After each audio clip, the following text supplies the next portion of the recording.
मन नारायण नारायण हरि हरि। भज मन नारायण नारायण हरि हरि। तेरी लीला सबसे न्यारी न्यारी हरि हरि।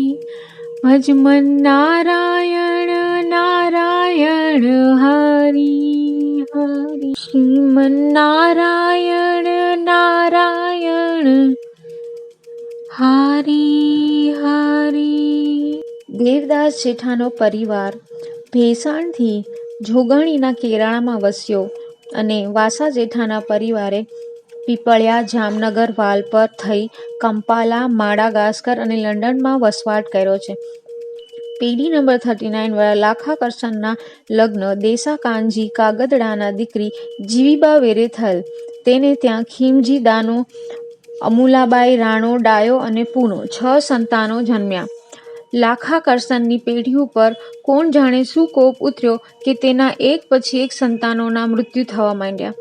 મોટા દીકરા ખીમજીનું મૃત્યુ થયું ત્યાર પછી દાનોભાઈ દેવલોક પામ્યા. રાણાભાઈના લગ્ન વસતા જસા કાગદડાના દીકરી જસોબાના વેરી થયા, પણ લગ્ન પછી યુવાન વયે રાણાભાઈનું અવસાન થયું. દીકરી અમુલાબાઈ પણ સમય આવે ચાલ્યા ગયા. હવે સૌથી નાનો દીકરો અને પૂનોભાઈ અને એની વિધવા દીકરાઓ જશોદાબાઈ માતા પિતાના આધાર રૂપે રહ્યા. લાખા બાપા અને જીવીમાં આવા આઘાત પ્રત્યાઘાતથી ભાંગી પડ્યા હતા. એમની આવી અવદશા જોઈ દીકરા પૂનામાં નવ ચેતના પ્રગટી. કોઈ અલૌકિક દેવી શક્તિએ એનામાં વસવાટ કર્યો.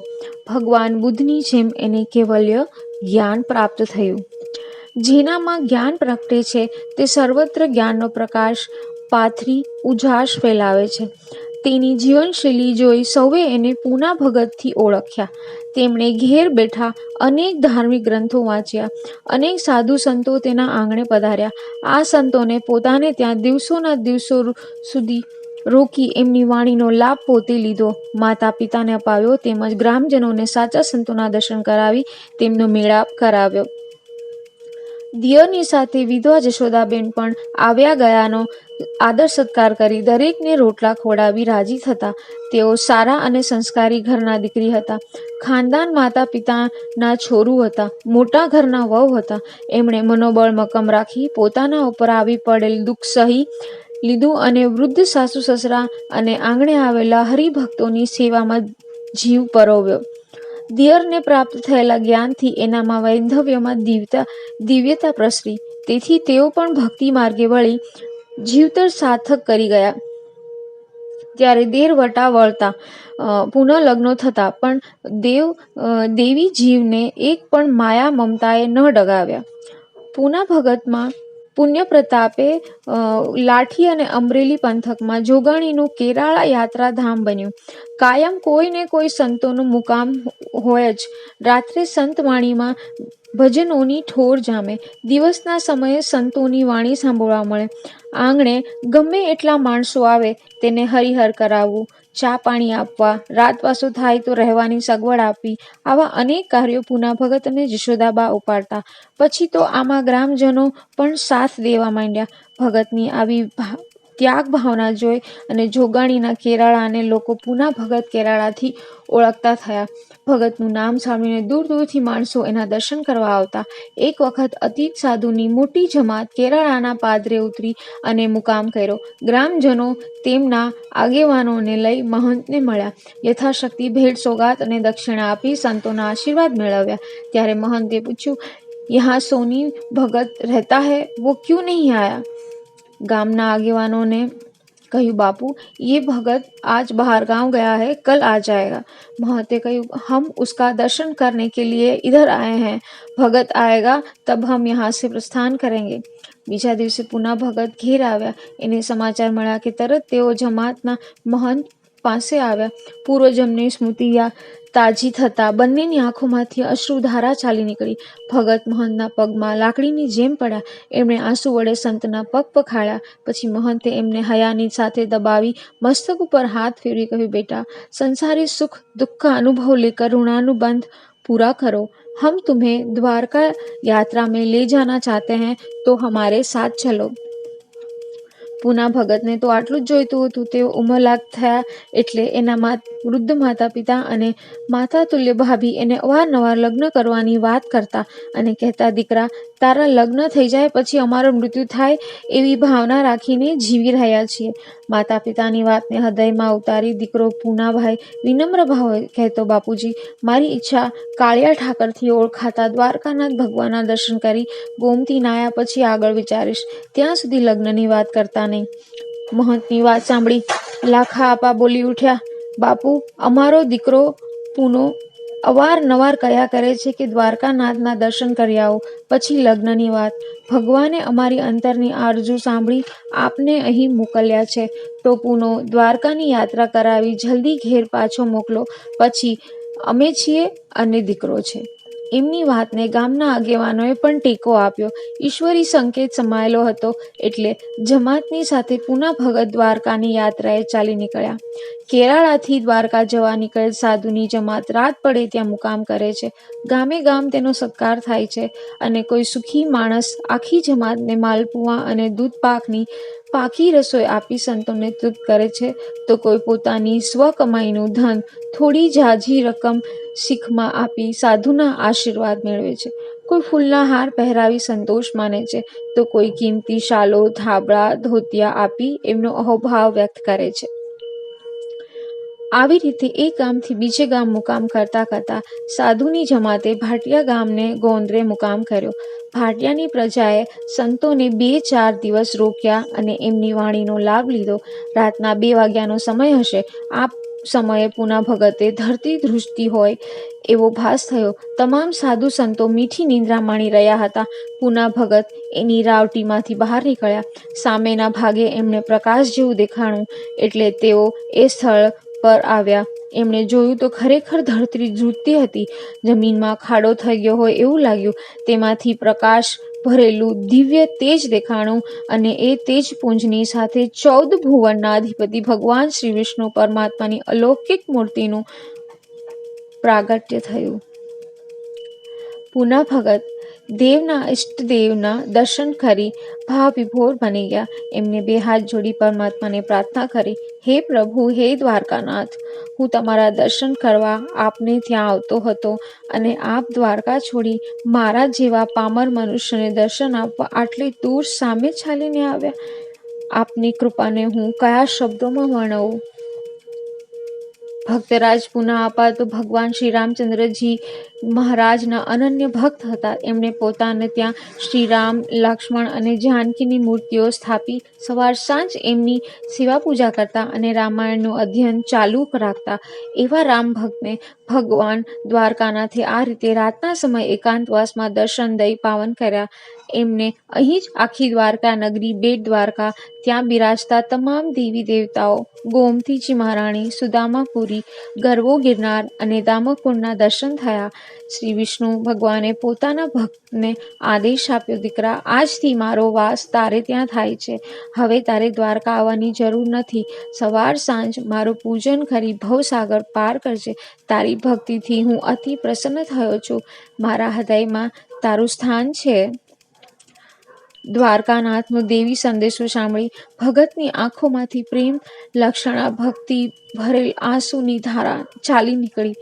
એમણે વિષ્ણુ ભગવાનની મૂર્તિ પોતાના હૃદય સાથે દબાવી આંખો મીચી દીધી અને પછી શું થયું એનું ભાન રહ્યું નથી. વહેલી સવારે એમણે આંખ ઉઘાડીને જોયું તો પોતે મૂર્તિને બથમાં લઈ કેરાળાની સીમમાં સૂતા છે. તેઓ દ્વારકાની યાત્રાએ નીકળ્યા હતા. સાધુની જમાત ભેળી હતી. ભાટિયા ગામની ભાગોળે એમણે મુકામ કર્યો હતો. રાતના ધરતી ધ્રુજી એટલે ઊંઘ ઉડી ગઈ અને જમીનમાંથી પ્રગટ થયેલ મૂર્તિના દર્શન થયા. આટલી વાત તેમને યાદ આવી. પછી અહીં કઈ રીતે પહોંચ્યા એની કોઈ ખબર નથી. એટલે આ મૂર્તિ એક ખેતરમાં ઝાડના થડ પાસે મૂકી તેઓ ગામમાં આવ્યા. માતા પિતા અને પૂજ્ય જશોદા ભાભીને પગે લાગી એના આશીર્વાદ મેળવી સઘળી વાત કહી. ગામના 2-4 સંબંધીઓને બોલાવી બધી વાત કરી અને હવે આ મૂર્તિને વાસ્તે ગાતે સામૈયા કરી ગામમાં પધરામણી કરવા જણાવ્યું. થોડી વારમાં તો આખા કેરાળામાં વાયુ વેગે આ સમાચાર ફરી વળ્યા. ભક્તિભાવથી રંગાયેલ ગ્રામજનો સવારના કામકાજ ઝટપટ પતાવી પ્રભુના સામૈયા કરવા તૈયાર થયા. કોઈ ફૂલડા લાવ્યા તો કોઈ અબીલ ગુલાલ લાવ્યા તો કોઈ તબલા, ઢોલક, ઝાંઝ, કરતાલ, નગારા, શંખ અને આરતી લાવ્યા. કેરાળા ગામના ભાઈઓ બહેનો વાજતે ગાજતે સીમમાં આવ્યા અને સૌએ ભેગા મળી કાળિયા ઠાકરના સામૈયા કરી મૂર્તિ ગામમાં લાવ્યા. આજે ખુદ દ્વારકાનાથ કેરાળામાં પધાર્યા છે એટલે માણસોના હરખનો કોઈ પાર નહોતો. પૂના ભગતને દ્વારકાનાથ પ્રસન્ન થયાની વાતો ઠેર ઠેર થવા માંડી. આજુબાજુના ગામડાઓમાંથી શ્રદ્ધાળુ ભક્તોના ટોળે ટોળા કેરાળામાં ઉતરી પડ્યા. દરેકની આગતા સ્વાગતા ભગતે ઘેર ગ્રામજનો કરતા. ગામના ગોર મહારાજે વિષ્ણુ ભગવાનની મૂર્તિનું ષડોપચારે પૂજન કર્યું અને શ્રી રામચંદ્રજી મહારાજની લાંબી ડાબી તરફ તથા મૂર્તિની પ્રાણ પ્રતિષ્ઠા કરી. અઠવાડિયું આ મોટો ઉત્સવ ચાલ્યો. ધાર્મિક વાતાવરણની જે હેલી ચડી હતી એ ક્રમે ક્રમે શાંત પડી. સર્વત્ર પૂના ભગતનો જય જયકાર થયો. એક દિવસ વૃદ્ધ માતા પિતાએ મોકો જોઈ દ્વારકાનાથની સેવા પૂજા કરી રહેલ યુવાન પુત્રને કહ્યું, બેટા, હવે તો તારી ટેક પૂરી થઈ. ખુદ દ્વારકાનાથ આપણે ત્યાં કાયમ માટે આવી વસ્યા છે તો તારા વેવિશાળની વાત ચલાવે. 2-4 ઠેકાણા તારી વાટ જોઈને બેઠા છે. ભગવાન તારે ત્યાં પારણું બંધાવે અને અમે આ પેઢીને જોઈ સદગતિ પામીએ એવી ભાવના છે. પિતાશ્રીની વાત સાંભળી યુવાન દીકરો બોલ્યો, બાપુ, તમે મારું સગપણ કરો, વિવાહ કરો, વહુ આવે અને પછી સંતાનનો જન્મ થાય ત્યાં સુધી તમારી લાંબી આવરદા રહી નથી. તમે વૃદ્ધાવસ્થાએ પહોંચ્યા છો. પાકેલું ફળ ક્યારે ખરી પડે તે કહેવાય નહીં. તેમ 4 વિષુ વટાવી ચૂકેલો માણસ ક્યારે ચાલી નીકળે તે નક્કી નથી. તમારે મારો વંશવેલો જુઓ છે તો 2 ઘડીમાં દીકરો બતાવી દઉં. પૂના ભગતની વાત સાંભળી માતા પિતા વિચારે ચડ્યા. પૂનો શું કરવા માંગે છે તેની કાંઈ સમજ પડે એ પહેલા એણે કાકા દીકરાના હીરાકર્ષણના બાળ પુત્ર નારણને ઘોડિયામાંથી લાવી પિતાશ્રીની ગોદમાં મૂકી દીધો અને કહ્યું, આ મારો દીકરો. આજથી તે નારણ પૂનાથી ઓળખાશે. આ તમારો વંશજ છે. લ્યો, હવે વાત પૂરી. લાખાપાની નાના 2 ભાઈઓ હતા. તેના નામ હીરા અને હમીર. હમીરભાઈ પણ ભર જુવાનીમાં સ્વર્ગવાસી થયેલા. હીરા આપાના બાળ પુત્ર નારણને ભગતે પોતાનો કરી લીધો. ત્યાર પછી હીરા આપાને ત્યાં બીજા 2 દીકરા જન્મ્યા. તેમના નામ નથુ અને વાલેરા. આમ માતા પિતાને રાજી કરી ભગતે આજીવન બ્રહ્મચર્ય પાળ્યું અને આધ્યાત્મિક માર્ગે ચાલતા રહ્યા. દીકરાને ઘેર રૂડો રૂપાળો દીકરો નારાયણનું સ્વરૂપ હતો. દિવસ રાત નારાયણ નારાયણ બોલતા બોલતા લાખા આપા જીવીમાં અને દીકરા વહુ જશોદામાં ક્રમે ક્રમે આ લોક છોડી સ્વર્ગે સિધાવ્યા. માતા પિતા અને માતા સમાન ભાવી ત્રણે ચાલ્યા ગયા પછી પૂના ભગતને ગામના એંધાણ સૂજ્યા. એમણે વિચાર્યું કે હવે મારી જીવન લીલા સંકેલવાનો સમય આવ્યો છે. કેરાળા સાથે માયા મમતા બંધાણી છે તે છોડવી દુર્લભ છે. એટલે પોતાના ગુરુદેવ સમાન સ્નેહી કેરિયા ઈશ્વરિયા ગામના અતિ સાધુ વાલપરી બાપુને સઘળી હકીકત જણાવી. વાલપરી બાપુએ કેરિયાથી કેરાળા આવી ભગતને ત્યાં વસવાટ કર્યો. તેઓ 24 કલાક રામજી મંદિરમાં રહેતા અને સતત હરિસ્મરણ કરી દિવસ પસાર કરતા. એ પણ પૂર્વ ભાવના સિદ્ધ યોગી હતા. વાલપરી બાપુએ કહ્યું, પૂના ભગત, હવે આપણા દિવસો પૂરા થવામાં છે. તમને શાક પરની ધરતી બોલાવે છે. ત્યાંના માણસોને તમારા ઉપર ખૂબ ભાવ છે. તો હવે અંતિમ દિવસો એમની સાથે વિતાવી યોગ માર્ગે આગળ વધો. હું અહીં બેઠા તૈયારી કરું છું. બાપુ, મારે આ ગામ છોડી શાક પર કઈ રીતે જવું? રાજી ખુશીથી કોઈ નીકળવા નહીં દે. ભગવાને દરેક ગોઠવણ કરી રાખી છે. અહીં તુલસી વિવાહનું આયોજન કરો અને પછી કેવો તાલ જામે છે એ જુઓ. બાપુની આજ્ઞા મુજબ તુલસી વિવાહનું આયોજન થયું. ભક્તને આંગણે કારતક સુદ એકાદશીના દેવ દિવાળીના રોજ ઠાકર મહારાજની જાન આવી. બાયુ બહેનો દરદાગીના પહેરી શરીર ઉપર વિવિધ શણગાર સજી જાન માંડવે સામેલ થઈ. કોઈ કન્યા પક્ષમાં હતી તો કોઈ વર પક્ષે હતી. જબરી ધામધૂમથી તુલસી વિવાહનો પ્રસંગ રંગે ચંગે સંપન્ન થયો. પૂના ભગતને આંગણે હજારો માણસોએ હરિહર કર્યા. ભગતે ઠાકરને પૂજ્યા અને કન્યાદાન દીધું. અનેક માણસોને પહેરામણી આપી અને સાધુ બ્રાહ્મણોને દાન દક્ષિણા દઈ રાજી કર્યા. આ ધામધૂમ જોઈ ગામની એક વ્યક્તિના પેટમાં તેલ રેડાયું. એનામાં ઈર્ષાભાવ જાગ્યો. તે પહોંચ્યા વડિયા દરબાર જીવણ બાપુ પાસે. બાપુને જેવી તેવી વાતો કરી પૂના ભગત વિરુદ્ધ ભંભેરણી કરી. પોતાના વિશ્વાસુ માણસને મોઢે ભગતના ભ્રષ્ટાચારની વાતો સાંભળી તેમણે પૂના ભગતને વડિયા તેડાવી કંઈ પણ પૂછ્યા વગર દરબારગઢની કોટડીમાં પૂરી દીધા. ગામધણી અને રામધણી ગણાતા રૈયતના પિતારોગ જીવણ બાપુની બુદ્ધિ ફરી ગઈ હતી. આ જોઈ ભગતને એના ઉપર દયા આવી. એણે આખી રાત કોટડીમાં બેઠા બેઠા પ્રભુ ભજન કર્યું. ભગવાનને પ્રાર્થના કરી, હે પ્રભુ, મને ગામ છોડાવવા તે કેટલાકને વચમાં નાખ્યા એ બધાના વાક ગુના બદલ માફ કરજે. ઈચ્છા થાય તે સઘળું ક્ષણમાં બની જાય, છતાં તે આવું શા માટે કર્યું? ભગવાને પૂના ભગતની પ્રાર્થના સાંભળી. તે દરબારને સ્વપ્ને ગયા અને કહ્યું, મેં તારા ભક્તને વિના કારણે સજા કરી છે. સવારમાં તેને છોડી મૂકજે, નહીતર મારો કોપ ઉતરશે. પહેલા ઈર્ષાળુ માણસને પૂછ્યું, ભગતની માફી માંગી લેજે, નહીતર તારા ભૂંડા હાલ હવાલ થશે. ભગવાનનું સ્વપ્ન જોઈ દરબાર અને એનો સાગરીત ફફડી ઉઠ્યા. વહેલી સવારે મોજ સણું થતા દરબારે કોટડી ઉઘડાવી તો ભગત શાંત ચિત્તે ધ્યાનમાં બેઠા હતા. દરબાર એના પગમાં પડ્યા અને પોતાની ભૂલ બદલ માફી માંગી. ભગતને ઘેર જવાની રજા આપી. ભગત ઘેર આવ્યા તે જાણી ગામના માણસો એને ત્યાં આવવા માંડ્યા. એની સાથે પેલો માણસ પણ આવ્યો અને ભગતના પગ પકડી ધ્રુસકે ધ્રુસકે રડી પડ્યો. ભગતે એને માફી આપી. ત્યાર પછી દરેક માણસોને હાથ જોડી કહ્યું, બાપલા, હવે પૂનાના અંજોળ કેરાળામાં પૂરા થાય છે. મને શાક પરની ધરતી બોલાવે છે, એટલે હવે આ ગામ છોડી હું ત્યાં જાઉં છું. મને મળવાની ઈચ્છા થાય તો શાક પર આવજો. બસ આટલા શબ્દો કહી તેઓ ગામના તમામ ભાઈ બહેનોને મળ્યા. દરેકને આશીર્વાદ આપ્યા. દીકરો નારણભાઈ જુવાન થઈ ગયેલો, તેથી એના લગ્ન કાળાભાઈ કાગદરાના દીકરી જસુબેન વેરે કરેલા. નારણ બાપુના માતુશ્રીનું નામ લાડુમાં. તે સુરા જેવા થળેસરના દીકરી હતા. આમ માયા મમતા એક ક્ષણમાં ખંખેરી વાલપરી બાપુને ભગવાન શ્રીરામને ત્યાં દ્વારકાનાથને નમન કરી મસ્ત યોગીની છટાથી તેઓ શાકપર તરફ ચાલી નીકળ્યા. પોતાના ગામમાંથી આવી દેવી વિભૂતિ તેજસ્વી મુખમુદ્રાને કાયમને માટે જતી રહી છે એ જોઈને માણસો રડવા માંડ્યા. કેટલાકોએ સ્વજનોને તો પોક મૂકી, કોઈ બેશુદ્ધ થઈ ઢળી પડ્યા. આખું ગામ ભગતની સાથે ચાલી નીકળ્યું. કોઈને પોતાના કામકાજનું, છોકરા બોકરાનું કે સમયનું ભાન નથી. કેરાળાની સીમ પૂરી થઈ એટલે ભગતે દરેકના મસ્તક ઉપર વાળ ભર્યો હાથ મૂકી આશીર્વાદ આપ્યા. પેલા ભગતનું હૈયાફાટ રુદન જોઈ બાપુએ કહ્યું, ભાઈ, સારા કે નરસા કામ ભગવાન જ કરાવે છે. મારો યોગ અહીં પૂરો થયો એટલે તું નિમિત્ત બન્યો. ગામના માણસોને બે હાથ જોડી કહ્યું, હવે સૌ પાછા વળો.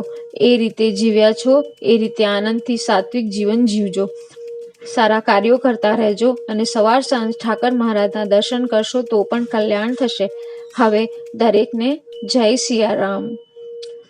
કેરાળા છોડી પગપાળા ચાલતા ચાલતા તેઓ શાક પર આવ્યા. યોગીની યોગ શક્તિનો પરચો અહીં શરૂ થવાનો હતો.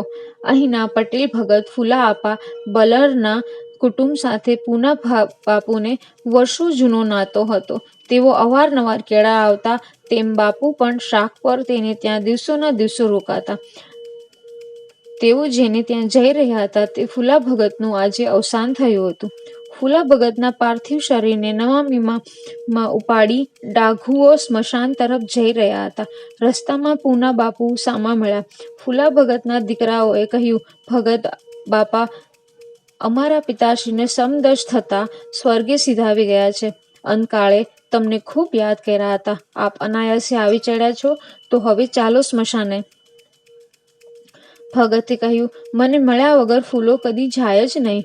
એણે મને કહ્યું હતું કે બાપુ, મારે તમારી પાછલી જિંદગીમાં સેવા કરવી છે તો મોકો આપજો. મેં તેને વચન આપ્યું છે અને પાછલી અવસ્થામાં એની સેવાનો લાભ લેવા હું કાયમ માટે કેરાળા છોડી શાક પર આવ્યો છું. માટે નનામી નીચે ઉતારો. ડાઘુઓએ નનામી નીચે ઉતારી. ભગતે સિંદરી છોડી કપડું ખેંચ્યું, પાણી મંગાવી હાથમાં અંજલિ ભરી. ભગવાન દ્વારકાનાથનું સ્મરણ કરી અંજળી ફૂલા પટેલના પાર્થિવ શરીર ઉપર છાંટી ત્યાં લીલું કાંચ થઈ ગયેલ શરીરનો રંગ ફરવા માંડ્યો. કોઈ ન ભાળે એમ સૂક્ષ્મ દેહ ધારણ કરી નાગદેવતા બધું ઝેર ચૂસી ગયા. થોડી વારમાં ઊંઘમાંથી ઉઠતા હોય એવી રીતે આંખો ચોલતા ચોલતા તેઓ બેઠા થયા. એ નનામ્યાથી ઊભા થઈ બાપુના પગ પકડી લીધા. ફૂલા ભગતે કહ્યું, બાપુ, તમારી સેવા કરવાનો ભાવ મનમાં રહી ગયેલો. તેથી ભગવાને કહ્યું, બેટા, ગુરુદેવની સેવા કરીને જ પાછો આવજે. હજી તારું એક કામ બાકી રહ્યું છે. મારા વાલાને મળી પાછો આવ્યો છું. ચાલો ઘેર જઈએ. ફૂલા ભગતના સ્મશાનેથી સૌની સાથે ઘેર આવ્યા. એણે ઘણા વર્ષો પૂના બાપુની સેવા કરી. એક વખત બાપુએ પોતાના સેવકને સિદ્ધ કરેલ 3 વચનો આશીર્વાદ રૂપે આપ્યા. કોઈ ભયંકર બીમારીમાં સપડાયેલ અને મૃત્યુના મુખમાં બેઠેલા માણસોને તમારા બલ્લર પરિવારનો દીકરો ઠાકર મહારાજનું નામ લઈ દોરામાં 7 ગાંઠો પાડી એ દોરો બાંધશે તો દર્દી સાજો થઈ જશે. ક્યાંય આગ લાગી હોય ત્યારે તમારા બલ્લરના ગોળાનું પાણી અંજવાળ્યા લઈ ઠાકર મહારાજનું નામ લઈ આગ ઉપર છાંટશો તો આગ ઓલાઈ જશે. આ જુવારના દાણા આપું છું, તે તમારી અનાજ ભરવાની કોઠડીમાં નાખી દેજો. ઉપરનું ઢાંકણું કોઈ દી ઉઘાડવું નહીં. સાણેથી અનાજ કાઢવું. ગમે એટલા માણસોને ખવડાવશો તો એ કદી ખૂટશે નહીં. આ મારા આશીર્વાદ છે. આવી રીતે 3 સિદ્ધિઓ ભક્તને અર્પણ કર્યા પછી પૂના ભગતને સ્વર્ગે જવાનો યોગ આવી ગયો. એમણે કેરાળા વાલપરી બાપુને સંદેશો મોકલ્યો. બાપુને સમાચાર મળ્યા એટલે એમણે પૂના બાપુના ફળિયામાં સમાધિ ગળાવી. બંને મહાપુરુષો એક સાથે પોતાના અનુયાયીઓને આંગણે આખા ગામની હાજરીમાં જીવતા સમાધિ લીધી. પૂના બાપુને આજ પર્યંત શાકપરના બલ્લર કુટુંબ પૂજે છે અને વાલપરી બાપુને પૂના ભગતનો સોની પરિવાર પૂજે છે. વાલપરી બાપુનો પરિવાર હાલ કેરિયા ઈશ્વરિયા ગામમાં વસે છે. ધકાણ કુટુંબમાં આવા દેવી પુરુષોનું અવતરણ થયું છે. તેને આંગણે સાક્ષાત શ્રી દ્વારકાનાથ પધાર્યા અને આજ પર્યંત સુધી પૂજાય છે. જે આજીવન બ્રહ્મચારી રહ્યા અને યોગ માર્ગે ચાલી પરમહંસ કક્ષાએ પહોંચ્યા. જેને આંગણે તુલસી વિવાહ થયા. જેણે હજારો માણસોને હરિહર કરાવ્યું. તમામ માયા ખંખેરી કેરાળા છોડ્યું અને શાકપરમાં જીવતા સમાધિ લીધી. એવા પરમ આદરણીય પ્રાંત સ્મરણીય પૂજ્ય પૂના બાપુના ચરણોમાં આપના સૌ કોટી કોટી વંદન. ભગવાન શ્રી દ્વારકાનાથની મૂર્તિ અને શાલિગ્રામ હાલ કેરાળામાં પૂના ભગતના વંશજોને ત્યાં મંદિરમાં પૂજાય છે. શ્રી રામચંદ્ર ભગવાનની જય. શ્રી દ્વારકાનાથની જય. વાસા જેઠાણી પરિવારની એક પાંખીએ ભેસાણથી પીપળિયા, જામનગર, વાલપરમાં થઈ વિદેશમાં વસવાટ કર્યો. તેમાંના શ્રી હરિલાલ માધવજી ધકાણના દીકરી શાંતાબેનના લગ્ન શ્રી ગિરધરભાઈ દેવજીભાઈ વાયા ભાણવડવાળા વેરે આફ્રિકાના કંપાલા મુકામે થયા. શ્રી ગિરધરભાઈનું લંડનમાં અવસાન થતાં શ્રી શાંતાબેન તેમજ પૂના ભગતની જેમ આધ્યાત્મિક માર્ગે વળ્યા. આજે તેઓ જામનગરમાં રહી લોક કલ્યાણની અનેકવિધ પ્રવૃત્તિઓ કરી ધકાણ અને વાયા બંને કુટુંબોને ગૌરવાન્વિત કરી રહ્યા છે. એમનું જીવન કાર્ય જોઈ કહેવું જ પડે કે આ દેશની એ આર્ય રમણી અમર છે ઇતિહાસમાં.